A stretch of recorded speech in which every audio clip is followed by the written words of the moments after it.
Hi, my name's Daniel Brown and I'm the Technology Development Officer with Cymer Incorporated in San Diego. As you know, we have a significant development program in the generation of extreme ultraviolet radiation for EUV lithography for semiconductor manufacturing. One of the big challenges with EUV lithography is generating enough EUV power in order to meet the throughput needs of these lithography tools. Throughput means numbers of wafers per hour per day, and that requires significant amounts of EUV power. We have recently been working on a new technology we call pre-pulse that enables us to significantly scale the amount of extreme ultraviolet power we can generate with our EUV light sources. And I'm going to talk to you about that today because it's a very significant technology development for the industry. Before I get to that point, I first want to review the entire process of EUV development so I can explain where pre-pulse fits in. So if we refer to this chart here, the way that we do our EUV generation is by what is called a laser-produced plasma. The basic idea is pretty straightforward. We have very small tin droplets, typically of around about 30 microns in diameter, less than a tenth of the diameter of a human hair, that are fired at extremely high velocities, greater than 100 miles per hour, through the focus of an intense short pulse laser beam. The laser beam has a pulse width of very much less than a millionth of a second and has many kilowatts of average power.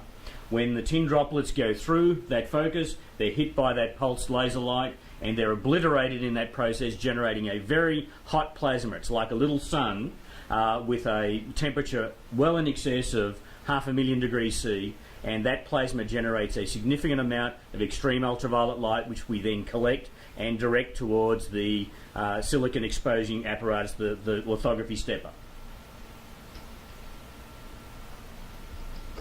So the laser-produced plasma process is a pretty efficient one for generating EUV, but there are some shortcomings that we need to be very mindful of in our system design. The significant one, the one that pre-pulse actually addresses, is shown diagrammatically here. In what I'll call single pulse operation, the spot size that we are able to generate using our carbon dioxide laser is quite a bit larger than the size of our tin droplet. Consequently, wasted laser power goes past that droplet. You may ask, why can't I simply focus my CO2 laser to a tighter spot? Well, that is possible to some extent, but practically not possible, and CO2 lasers are really where we want to stay in terms of EUV generation because they have the highest conversion efficiency intrinsically.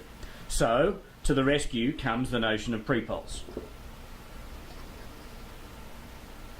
Basic idea behind pre-pulse is in fact to use two laser beams. The first laser pulse, which we call pre-pulse, takes that small droplet and distorts its shape from a droplet shape, a spherical droplet, into a thin plate target, which has much larger transverse dimensions. Now we see that that target now is much better matched geometrically to the size of our main laser beam, and it's much more efficiently converted into extreme ultraviolet light.